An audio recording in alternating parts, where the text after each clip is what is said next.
A gravação, gravando, mais uma vez, bom dia a todos, obrigado pela participação, parabéns por terem passado. A gente precisa terminar o livro, eu não consegui terminar, não fui rápido o suficiente, vocês pagaram o livro, então é importante ler para aprender, adquirir esse conteúdo. Lá no comecinho, a agricultura brasileira mostrou extremamente dinâmica nas últimas décadas, alcançando relevante papel na economia. No período de 90 a 2005, a produção agrícola aumentou em 100%, e o último censo agropecuário do IBGE, divulgado em 2009, demonstrou que o avanço das atividades realizadas por empresas agropecuárias e pela agricultura familiar remodelou a face do campo brasileiro, numa época em que o Lula acabou sendo presidente do Brasil, Fernando Henrique, e depois o Lula, entre 90 e 2005. Em um momento anterior a esse, nos idos dos anos 70, passou-se a empregar na produção uma maior quantidade de insumos, adubos e fertilizantes agrotóxicos, tratores, máquinas, sementes e forte aporte tecnológico, conduzindo o Brasil rumo à modernização. Como em outras partes do mundo, esse processo ficou conhecido como Revolução Verde.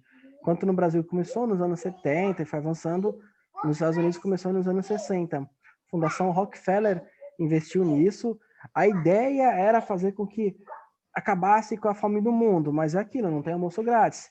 Eles investiram em pesquisas, em estudos, etc., e queriam retribuir. Então, todos os resultados obtidos pela Fundação Rockefeller, eles cobraram as tecnologias, os equipamentos, os maquinários que eles descobriram para como colher mais em menor tempo, menor espaço, eles começaram a cobrar. E as pessoas compraram porque elas iam produzir mais e ganhar mais dinheiro. Aí todo mundo cresceu bastante.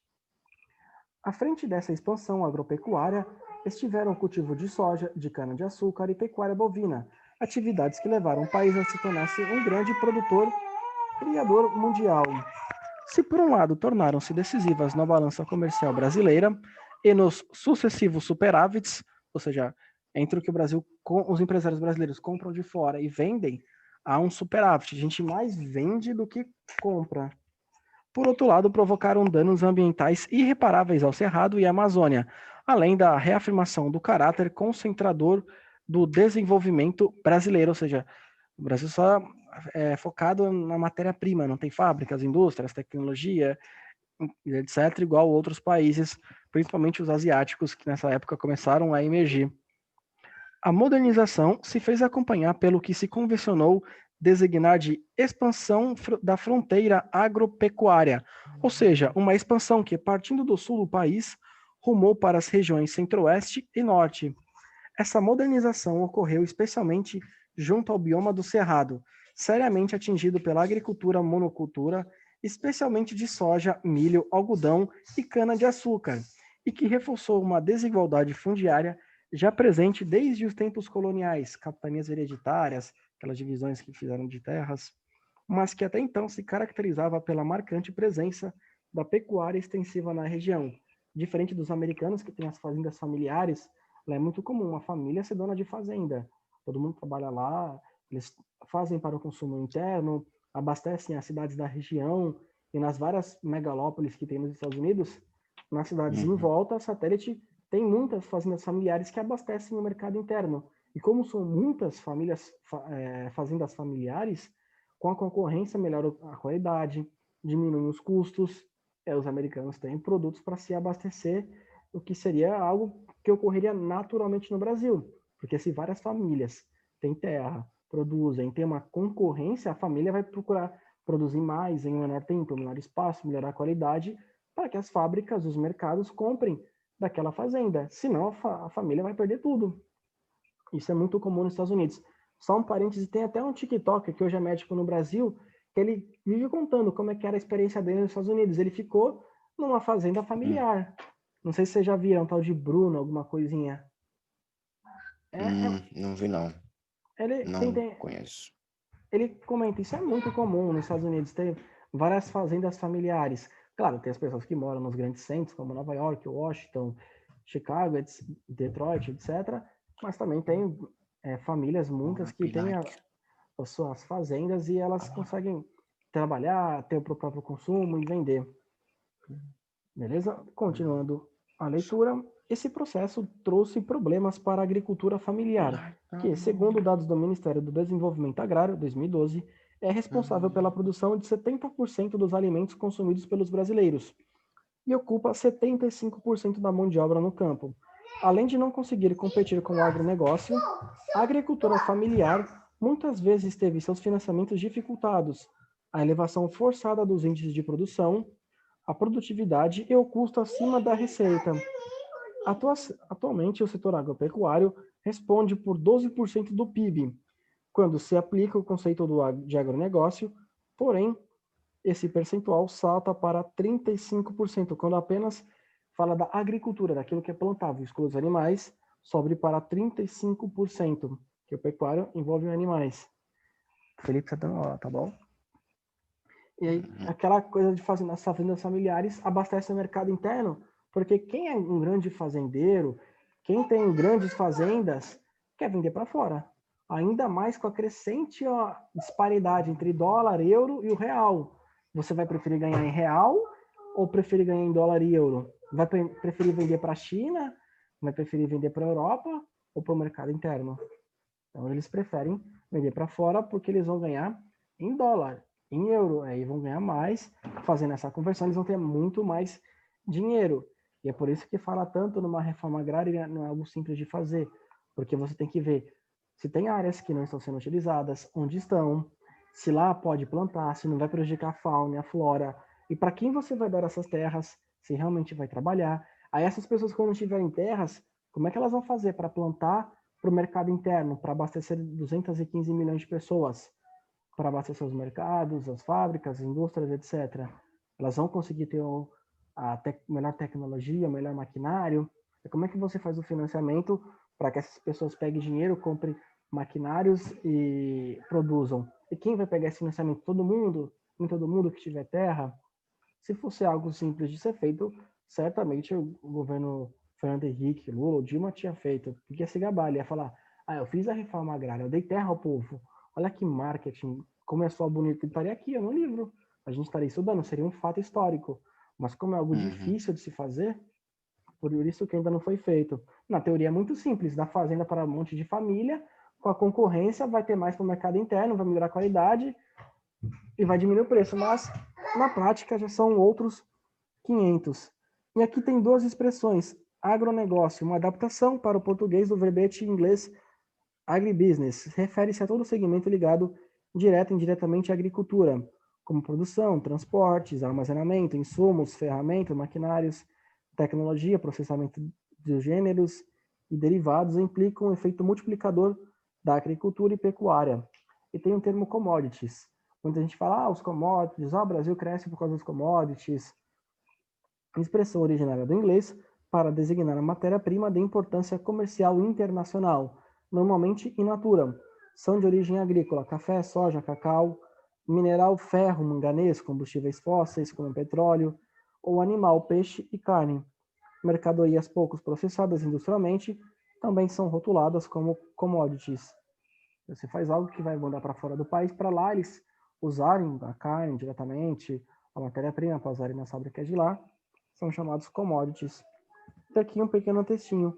O agronegócio brasileiro é fortemente marcado pelo emprego da tecnologia e quase sempre se caracteriza pela monocultura exportadora de commodities. Na foto, colheita de soja em plantação de Cascavel, Paraná, em 2011. Claro que alguns produtos ainda têm que ser colhidos com a mão, como por exemplo o café. Você não pode passar o maquinário no café, você tem que pegar, senão você destrói e perde tudo. Mas tudo que é possível você usar com máquina no Brasil é utilizado, porque é aquela coisa, eu vou ter uma monocultura, vou ter uma imensa quantidade de terras, vai produzir apenas, por exemplo, soja, açúcar. Aí eu vou colher tudo e vou exportar, porque aí eu vou ganhar muito dinheiro. O mundo está comprando meu café, vou vender café. O mundo está comprando meu açúcar, vou focar no açúcar. E assim eu vendo bastante, ganho em dólar e fico muito rico, e é o que importa para mim.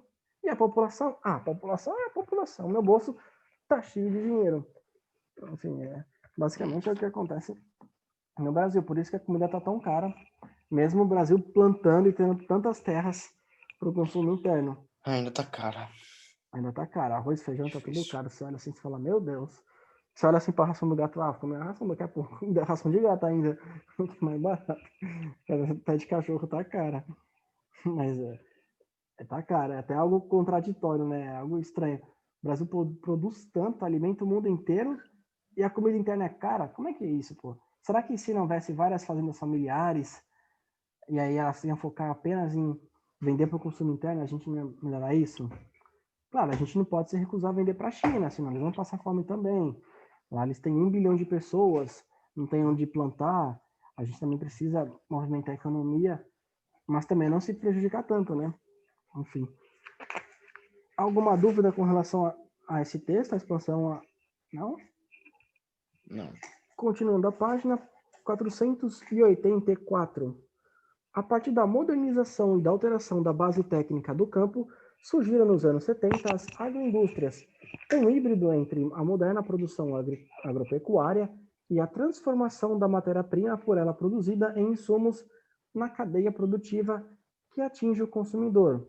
A indústria produz máquinas para o campo, a agricultura produz matéria-prima para a indústria. Ou seja, se a gente olhar na foto ali atrás, temos aqui um trator, digamos assim, foi produzido por uma fábrica para o campo, para que o campo pudesse colher, no caso aqui, a soja, para fazer N coisas que é possível fazer com a soja. Aí, essa relação. A indústria produz para o campo e o campo produz para a indústria, mas outros tipos de indústrias, obviamente. A tecnificação do campo brasileiro tornou-se cada vez mais acentuada, assumindo uma alta sofisticação e complexidade, subsidiada por institutos de pesquisa que aprimoram e potencializam a agropecuária brasileira, como é o caso da Empresa Brasileira de Pesquisa Agropecuária, Embrapa, principal instituição de pesquisa no setor. A produção passa por um processo de aceleração e maximização dos lucros. Consequentemente, exigem-se dela altos rendimentos e produtividade máxima. O emprego de técnicas mais eficientes requer maiores investimentos.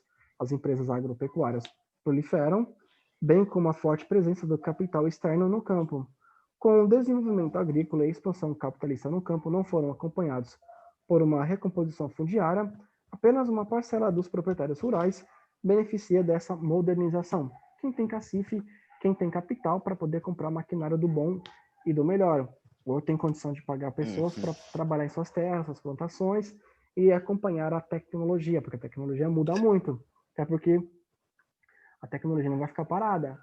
Quem trabalha com essa área, as empresas Volkswagen, por exemplo, Volvo, etc., elas vão querer fazer novos carros, novos maquinários, para ganhar muito dinheiro, porque ela pensa, se eu fizer, quem trabalha no campo vai comprar de mim, e eu vou ganhar muito dinheiro, e eu não vou à falência. Eles vão buscar sempre uma tecnologia nova, capaz de colher mais, menor tempo, mais fácil, enfim.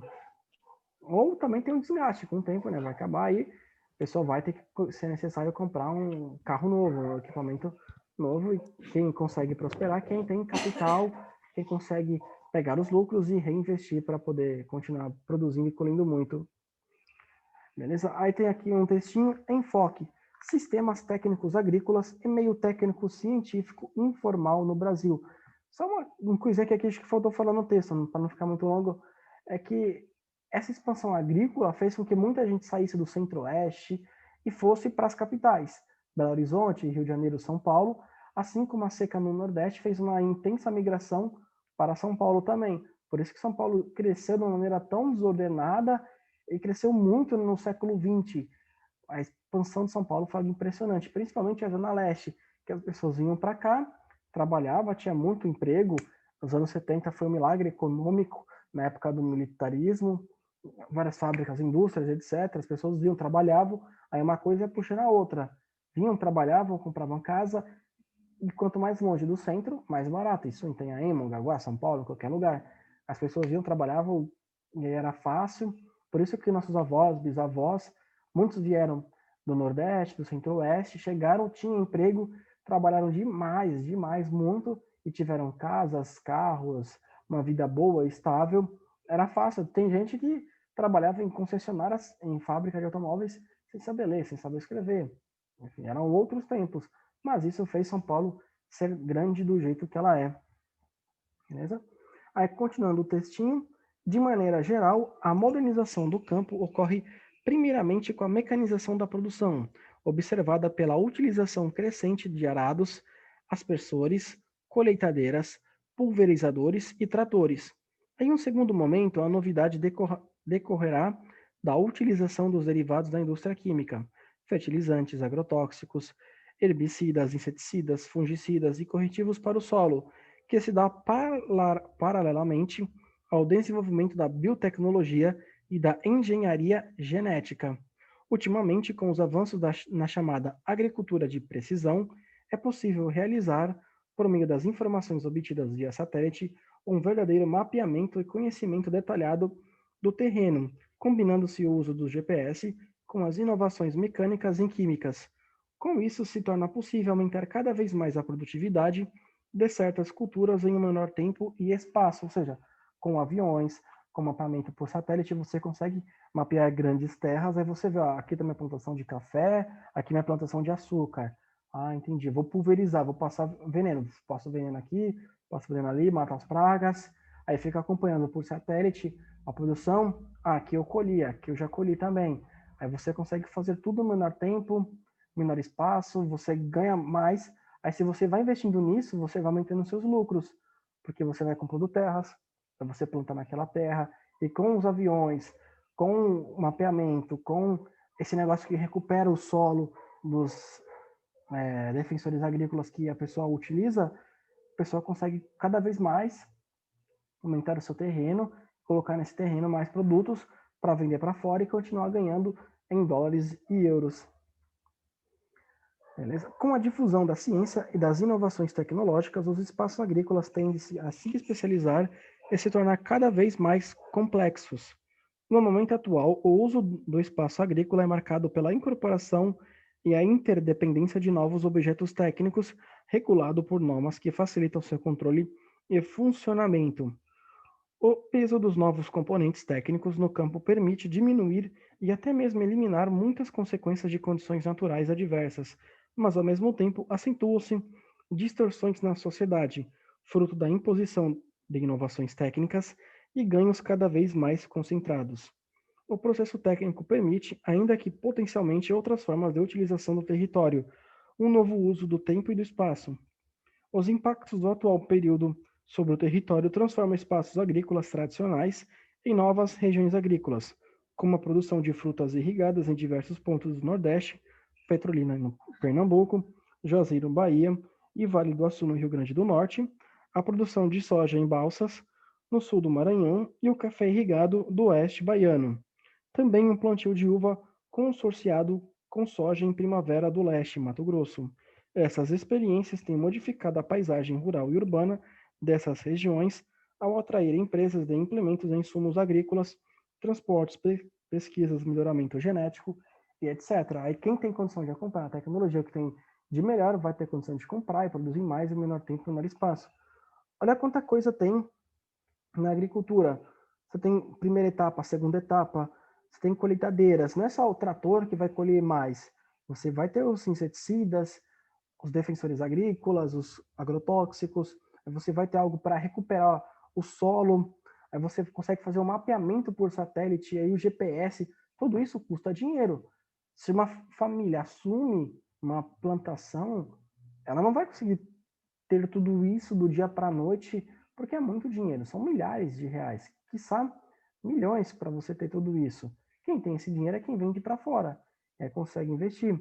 Por isso que a questão que a reforma agrária é complexa, perdão, é complexa, porque você vai dar, primeiro você tem que descobrir terras, quais terras estão disponíveis, quais famílias, aí como que elas vão abastecer o mercado interno, porque o mercado interno são milhões e milhões de pessoas.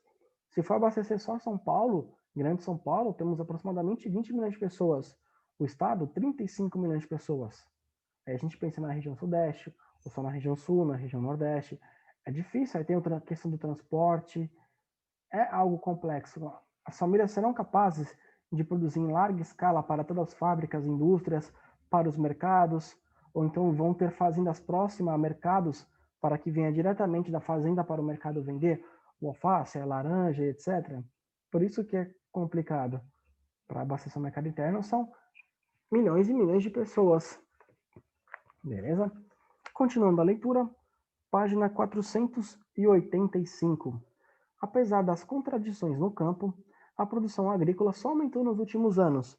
De acordo com o levantamento sistemático da produção agrícola do IBGE, em 2014, a safra nacional totalizou 184,5 milhões de toneladas de grãos, cereais, leguminosos, oleaginosas, superando a safra do ano anterior em 3,3%, ou seja, em 2014 a gente produziu a mesma coisa e um pouco mais do que havia produzido no ano passado. Arroz, milho e soja foram os 3 principais produtos desse grupo. Fora que o café, o Brasil é o maior produtor de café, um dos maiores de laranja. A região centro-oeste foi a que mais produziu, seguida das regiões sul, sudeste, norte e nordeste. Ou seja, nas 5 regiões tem plantações que seriam capazes de abastecer o mercado interno. Ou seja, é possível plantar praticamente todo o território brasileiro. Isso confirma a condição brasileira de ser um dos principais fornecedores de alimentos do mundo, aliado à grande disponibilidade de terra e água. A água, a gente tem o maior aquífero do mundo no norte do país, Alter do Chão. Isso, além do aquífero Guarani, milhares de rios, água no subsolo. O Brasil é abençoado na questão de água. Na questão de terras, a gente está vendo que em todas as regiões é possível plantar, produzir. Aí, se a gente compara com países de tamanhos parecidos com o do Brasil, Canadá, gelo, não tem como. Estados Unidos, bem, eles conseguem, apesar de terem muitas megalópolis, eles têm essas fazendas familiares. China, não consegue. Rússia, gelo, complica. A Argentina está bem próxima do sul, áreas como a Patagônia é praticamente impossível você plantar. Índia, que é um pouquinho menor que o Brasil, tem 1 bilhão e 200 milhões de pessoas, além do que eles não podem cultivar o boi, porque para a religião deles, o boi e a vaca é algo sagrado. Então, o Brasil é muito abençoado nesse sentido, tem, ou para quem não acredita, tem muita sorte, seja como for, a natureza é benéfica ao Brasil. Continuando a leitura, surgem 2 correntes, uma mais conservadora que aponta para o caminho da manutenção do status quo agrário, ou seja, bem ou mal, o país vai colhendo bons resultados no campo, então a estrutura não deve ser modificada, porque pensar, se a gente modifica a estrutura, a gente não consegue mais vender tanto, aí não entra mais dinheiro no país, o país fica em crise, a gente começa a ter um déficit, entra menos dinheiro, prejudica a economia. A outra mais progressista, que aponta para o caminho contrário, no sentido que o potencial agrícola brasileiro é muito maior que a produtividade atual, e o que emperra a produção é justamente a arcaica estrutura fundiária brasileira, ou seja, caso fosse realizada uma alteração da estrutura, a produção poderia aumentar muito. Aí dizem, vamos melhorar isso, vamos dar mais terras para pessoas, porque assim a gente vai ter mais concorrência, vai abastecer melhor o mercado interno, não focando tanto no mercado externo. Claro, não parando de exportar, mas focando mais aqui nos brasileiros. Porém, é uma discussão eterna, porque como é que vai fazer essa reforma agrária? Como é que você modifica? Como é que você toma terras à força e dá para outras pessoas? E a questão da propriedade privada? Tem que ver quais terras de fato não estão sendo utilizadas, o que você pode fazer. Na Constituição Federal diz que uma propriedade ela tem que ter a função social. Baseando-se nisso, você até pode começar uma reforma agrária. Você olha a terra que não está fazendo uma função social nenhuma, aí você fala, não, a função social dessa vai ser abastecer o CEAGESP em São Paulo, por exemplo, com fazendas familiares cuidando. Mas algo complexo, não é algo fácil de se fazer, porque também você dá terras para as pessoas. E se as pessoas não conseguirem mais? No México foi a mesma coisa. Fizeram uma reforma agrária lá nos anos 70, porém as famílias não conseguiram acompanhar o avanço tecnológico, os grandes capitalistas acompanharam, compraram essas terras, aí voltou praticamente tudo na estaca zero no que era anteriormente. Vai que você faça uma reforma agrária, as famílias não conseguem acompanhar, não produzem em larga escala e acabam tendo que vender as terras por não ter condição de plantar, não conseguir ter lucro. Por isso que muitos mexicanos, né, foram para os Estados Unidos também para dar outras condições, não? Sim, também. Porque os Estados Unidos estavam crescendo, uma potência do mundo, perderam terras e pensaram, vou para os Estados Unidos. A terra do futuro, a terra da oportunidade, estilo de vida americano. Logo após a Segunda Guerra Mundial, os americanos emergem como principal potência econômica, a Europa estava destruída, Emprestam dinheiro. É impressionante como o americano tem um preconceito com o mexicano, cara. É impressionante. Com tudo. Eles não estudam história e geografia do mundo, é deles. O que é resto do mundo? É, Não velho. é Tipo, só nem com é o que o mexicano, é com, mexicano, tipo... tipo, todo mundo, Vai. mas Todo porém, mundo. entretanto, todavia, é o Mais que que o mais mexicano. tem pra, tipo, pra ir pra É, lá, tá ligado? O preconceito com o mexicano é o tem. que mais tá, tipo, em alta por conta desses transportes que acontece. É. Mano, é um Coiotes, né? preconceito enorme. Preconceito enorme. Sim, Porque os tem esse canadenses. problema. Eles são É, bem preconceituosos. nacionalistas. Sim, Eles bastante. são bem centralizados na cultura deles. Tipo, eles É acham que America tudo... First, America First, e o resto do mundo é o resto do É, mundo. O esse é que é que é o resto? problema dos americanos. Tipo, Eles é nem bem sabem nada do complicado. Brasil. Eles acham que a gente vai Não, andar com elefante, com onça, com tigre. Não sabem nada do Brasil. Os novos deles nem acham que a gente o, tem internet. Por o isso ele máximo fala que vão saber é churrasco, sobre Rio de churrasco, Janeiro. É, eles churrasco, acham que a gente samba, vive samba. de férias aqui. Acho que tudo é samba. Que a gente vou dar aula, vou sambando. Uhul! O É pessoal tá tudo olhando mais samba, samba. futebol, churrasco Ninguém e sabe é que a isso. gente ainda ouve rock and roll aqui. Né, tem bandas de rock, enfim, bandas de tudo aqui. Mas enfim, Uma coisa que me deixa bem frustrado nessa representação do Brasil, no caso nas mídias, no internacional, é que só foca no Rio de Janeiro e, tipo, é. nenhuma E parte, o Nordeste, que tem uma tipo, culinária tão vasta, tão rica, então, se no você jogasse Nordeste, no que também Google, tem cultura lá, ninguém fala nada, é só só Rio de Rio de E o Janeiro. Janeiro, impressionante, porque se é vocês estão bem... ligados, eu não sei se vocês, tipo, frequentam, tipo, por exemplo, os mercados de games, mas como eu frequento mesmo, eu sei de umas paradas, tipo, muito erradas, que retrata o Brasil, obviamente, até mesmo a representação do jogo, aqueles dois jogos de luta, tanto o Street Fighter, né, que é o Akuma, né, que é o do personagem brasileiro, que é o representado de lá, e tem de um outro jogo, que ele é mais uma pegada meio anime, e criaram uma personagem feminina para lutar. Simplesmente, mano, é simplesmente o retrato que eles fizeram era uma garota de shorts curto, uma roupa, tipo, completamente curta, é tipo, véi, é tipo assim, é com o cabelo cortado, sabe? Tipo, Nossa, a lista com o objeto cabelo, tipo, sexual, metade basicamente, né? cortado, metade, tipo, mano, fizeram, tipo, uma representação muito horrível.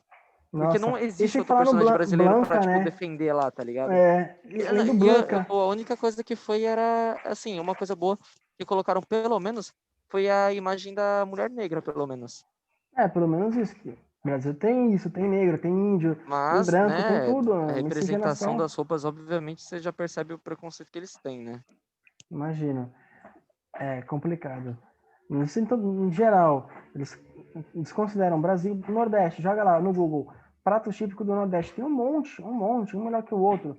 No Centro-Oeste eles têm a cultura deles, tem uma cidade que me fugiu o nome, disputa do boi garantido com Se, boi caprichoso, não sei se é no se for Amazonas. até, professor, só pra você ter uma ideia, se pá, eles vão comprar carne aqui do Brasil e vão falar, não, mano, é americana, tá ligado? É americana. É É, impressionante, mano. É engraçado.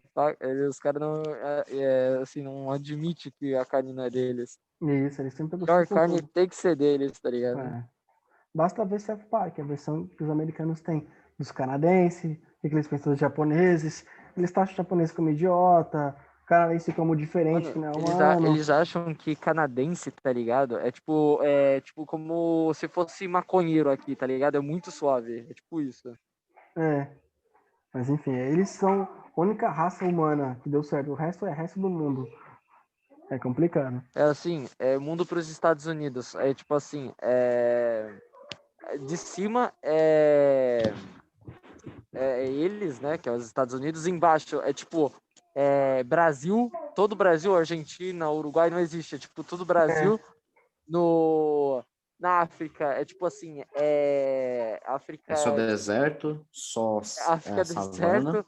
A Europa eles até identificam por conta da própria economia deles, até fala que é países ricos, né? E é, aí vai para a Rússia, fala que é os terroristas, é, é os os comunista. comunistas, comunistas. e aí Mundo árabe são os a, terroristas. e a Ásia É só China e tipo Japão. porco, tá ligado? É porco, por conta que eles falam que por causa que come esses bichos assim, Morcego, tipo rato. É, Então, morcego. hum, A Então, cultura principalmente milenar depois desses da países vai por pandemia. água abaixo, né? Enfim, Então, que a China tem tipo, pode falar. então, depois desse negócio do Covid, de pesquisarem como que aconteceu e vieram da China, aumentou muito o preconceito que tipo, os americanos tinham com os chineses. Eles já tinham uma treta com os chineses porque são Sim, duas potências econômicas. As duas maiores potências econômicas do mundo são China e Estados Unidos. Então, a gente Isso. já tem essa briga. Agora que aconteceu esse negócio do Covid, falaram que é o plano dos chineses comunistas para acabar com os Estados Unidos. Tipo, no caso, É seria o que criaram.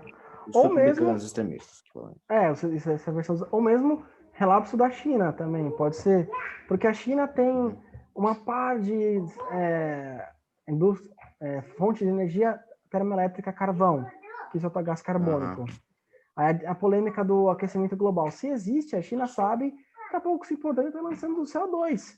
Então, um país que Ô, lança CO2, sabendo do aquecimento global, não vai cuidar do coronavírus. Ou se não existe aquecimento global, a China sabe e não está nem um pouco se importando. Mas seja como for, prejudica o ar local de Pequim.